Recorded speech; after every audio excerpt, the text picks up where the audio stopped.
Wale Mungu ni hata kama kalima hili litapatikana kanisani.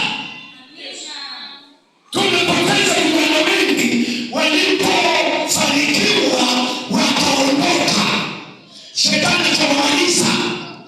Lakini asubuhi na mchana huo nataka ujue kwamba pamoja na mali kuongezeka kazi, yaani utakapomfanyia Bwana kile kinachotakiwa, Bwana atakuongeza.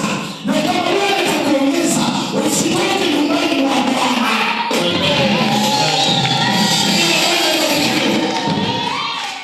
Kama ni Dubai, nenda Dubai, kafunge biashara, lakini ukirudi njoo kwa mchungaji.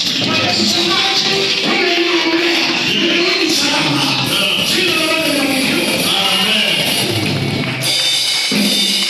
Amen.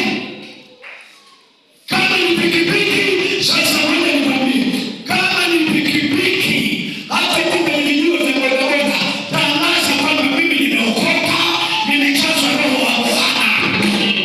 Sasa kwangu ni mwiko.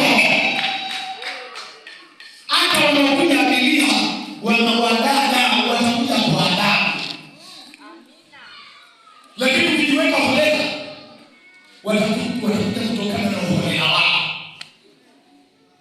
Hata kuja kikazi, atakuja kupakua mkwani. Halo? Hebu funga mkono wako hewani sana. Weka makofi mengi kabisa. Mungu anataka kuona heshima. Anataka ione heshima inayotoka kwa watu. Anataka ione heshima. Heshima yako mbele za Bwana iko wapi?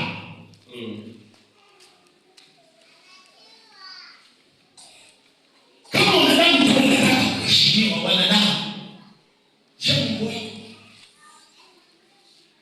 Hebu tumheshimu.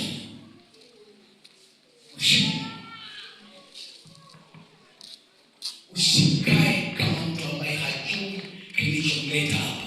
Mungu amekuleta, anafahamu kabisa umeshafika. Tuna haja, tuna sababu ya kuliishi neno lake. Na tutaka tufanye nini? Wakati huu ni wakati gani?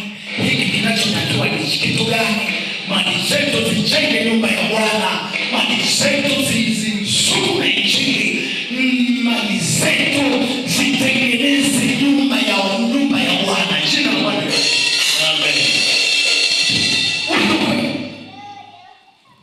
Na unajua waliobarikiwa ni wale mimi sijabarikiwa. Tumia muda wako vizuri. Muda wako ndio unaoamua. Kijana, muda wako utakwambia kwamba kesho, unajua kesho yako inaandaliwa leo. Yaani leo ndio inayoandaa kesho. Yes.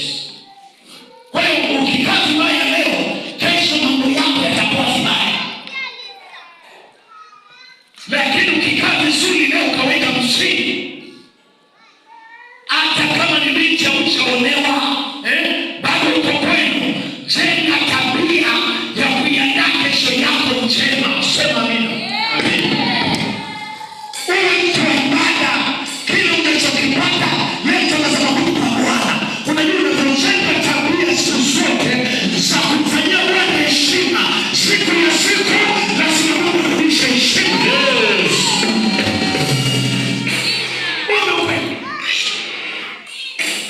Lakini ukikaa ovyo, kesho yako iko ovyo ovyo. Tunaona jamaa ameharibu kesho yake.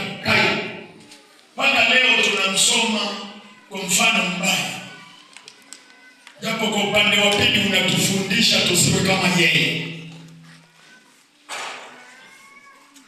Tunaona Habili tunamsoma kwa mfano mzuri. Lakini japo kaka yake alizima ndoto zake kwa pepo. Hebu niombe ujue na ufahamu kwamba kumbe Mungu anauliza kwamba iko wapi heshima yake. Sema amina. Amen.